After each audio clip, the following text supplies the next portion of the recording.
let's do the costs of off-grid living part 2. Food. I think in any analysis, whether you're talking about living off-grid or not, you should, if you're looking at how much is this thing that I'm going to do going to cost me, it would be important to do a cost analysis of, the things that you're going to need to survive, or do a mental preparation at least.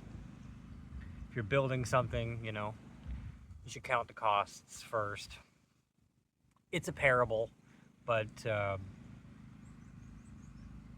wise man would count the costs of his building before he builds it, so he doesn't look like a fool when you're halfway done and nothing is to say of all your wasted money. Parables by Adam Josh. You're welcome. So food costs are for us in Canada before we left were a lot.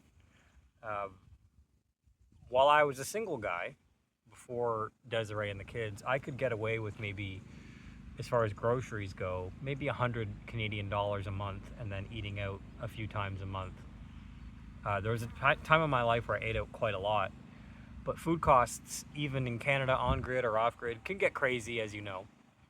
So food costs are something that has to be factored into your off-grid adventures. Even if you're just watching off-grid porn and thinking, fantasizing about maybe one day dipping your toe in.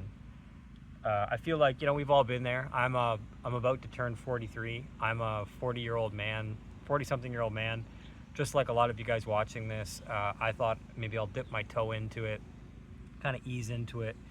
And then basically Desiree says the off-grid life, chose her. She didn't choose the off-grid life. Because Desiree is not an off-grid girl. I've been able to make all their wildest dreams come true while they're off-grid, but I think after almost a year now of living off-grid, I think my kids don't care, honestly. My kids are not my older one wants to be in the middle of nowhere, and the younger one just wants to have friends wherever he is. So it's really, they don't really care. They're going along with whatever the mom and dad wants. But Desiree, my partner, my common law main bae, only bae, she is she's realized after all this time that she would prefer to live on grid. So we're gonna probably buy another tiny home, and we have a lot of land here, so we'll probably plop another home down on the property. And if you don't know anything about modular homes or tiny homes, they've come a long way, and so that we'll get into that on part 3, maybe part 4, but part 3 I'm going to talk about water. But I feel like this is going to be a multiple part series of living off grid and the costs associated with it, and food costs coming from the background of a single guy. Yeah, so say maybe $200 a month I would spend on groceries, not a lot. But then you have by myself. But then when Desiree and I moved in together and we started buying groceries, I mean, I had in Niagara, obviously I owned a home and had a mortgage, and we had tenants at some point. I was running a business, managing a business, so we had a lot of expenses, but food was always up there. And I think it was getting worse, as we were gearing up to leave North America. We were finding that it wasn't just us, that like everybody was saying the food costs were going up. So that's just something to consider, that that food costs are crazy. So knowing that food costs are a little bit bananas no matter where you are in the world, I would say trying to reduce your food costs to zero as much as you can would be a good ideal to strive towards, like a good background starting point. Like, where are we at now, and can we reduce it? That's a really good starting point. Quantify where you're at. Just be honest. This is what we're spending on average every month for groceries. And for us, I think before we left, it could be in Canada, it could be somewhere around 2,000 Canadian dollars a month.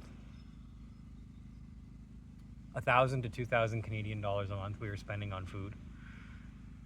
We are vegans. We like to eat healthy, organic food. I don't think that there's a replacement for healthy, organic food.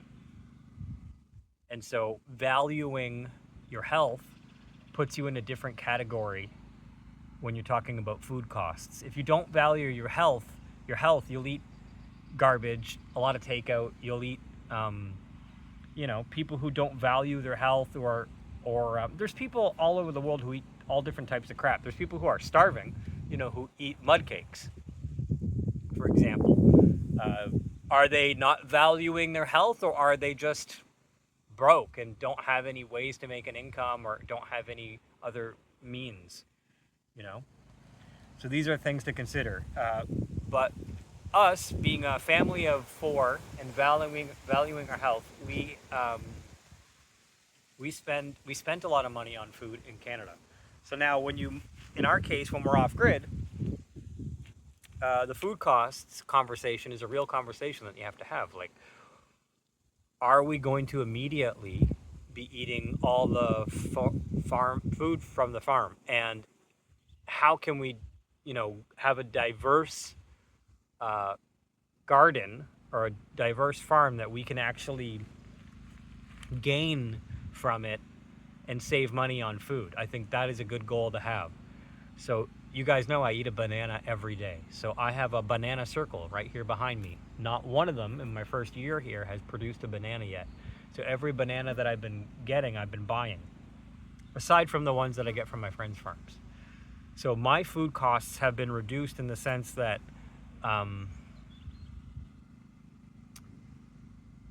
we're not dealing with Canadian prices anymore. We're dealing with European prices. But some things we're able to eat from the farm, like tomatoes.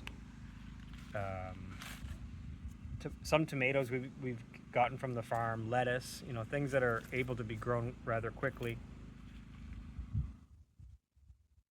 But I would say, if you're thinking about living off grid, try to find somewhere that's not going to be so isolated that if you need to get groceries, you can't get them. That's just something to keep in mind. So where we are is a 5 or 10 minute drive from a grocery store called Aldi, and then another one called Lidl. So as far as amenities go, I am a quick drive away from a grocery store. So my goal is to obviously reduce the food costs as much as I can. And to that point, we've been planting a lot of fruits and veggies. That's the banana circle there, as you guys have seen. But not everything is able to be just eaten right away, right? So it's just something to keep in mind. So there are costs of living off grid. If you have children, then this changes, like, are you going to live close to their school? Are you going to teach them at home? So we want to send our kids back to school. So they're both enrolled in a Portuguese school right now, which means we need to be able to get our kids to school. So these are things that we had to consider that you may not have to consider. But a good ideal to strive towards is to be self-sufficient when it comes to food and your food costs. You can always buy storable foods and put them somewhere, and then if you need them, then you need them if you're really remote.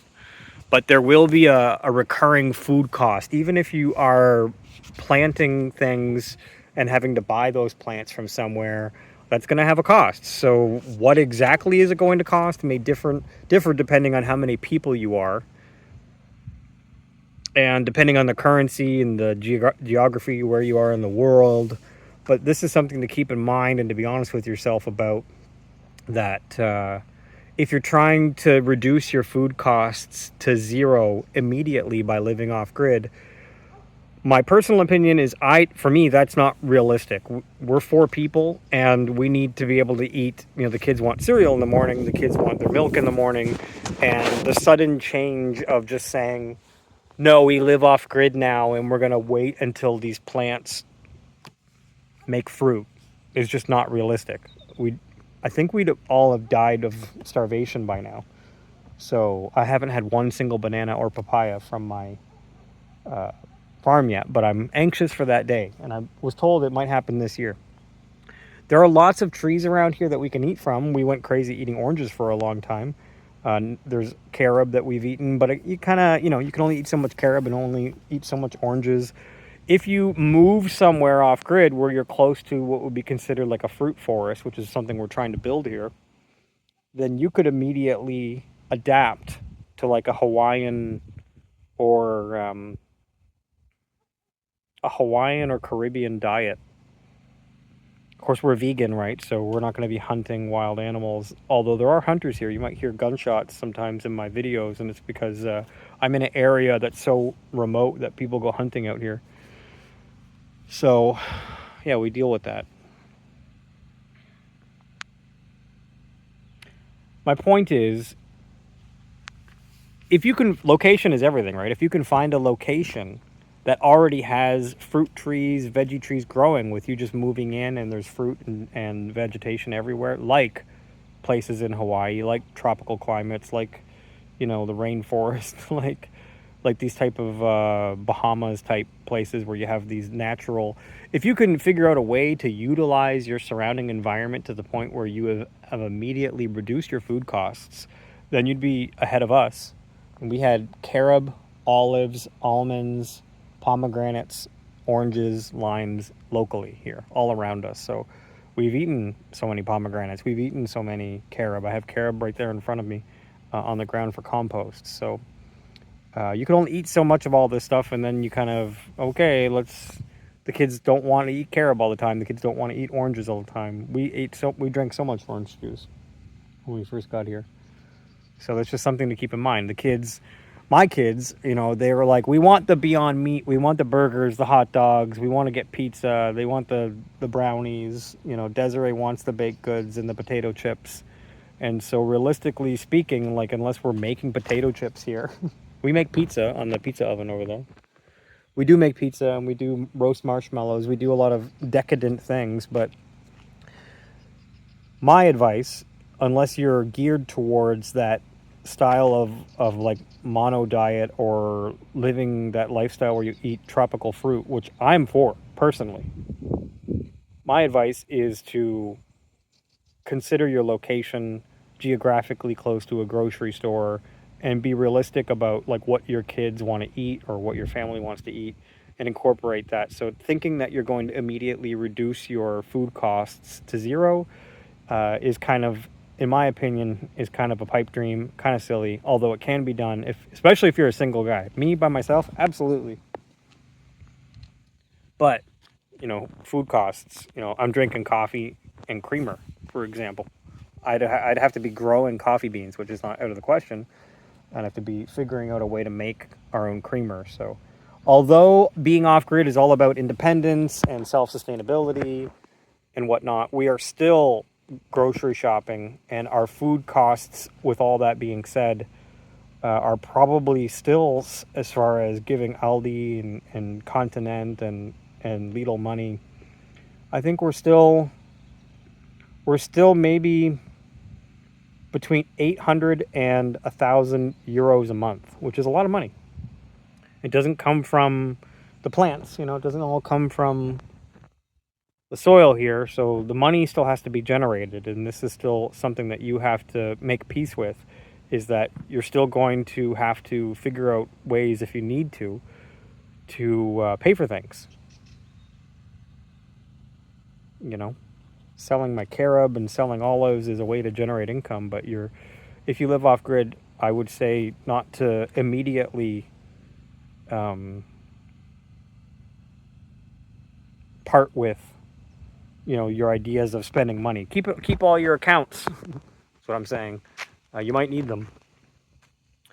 So I hope that as far as food goes, that helps you get a bit better understanding of your expectations, manages your off-grid expectations. I've been off-grid for almost a year now.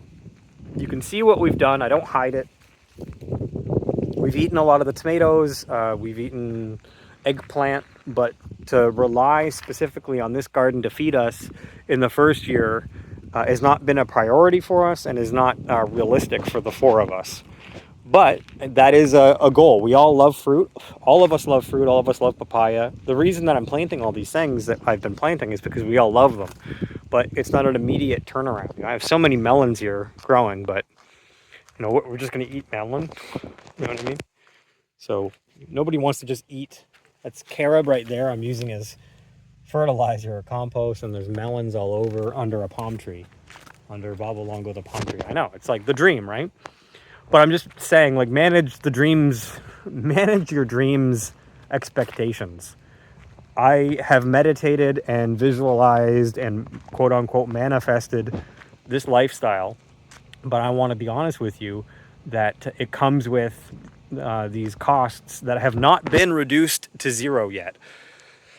So something to keep in mind. And we'll see you on part 3. I'll talk specifically about water on part 3. So yeah, I can't, to sum up, I can't tell everyone their exact scenario. You'd have to reach out to me and describe your scenario to me.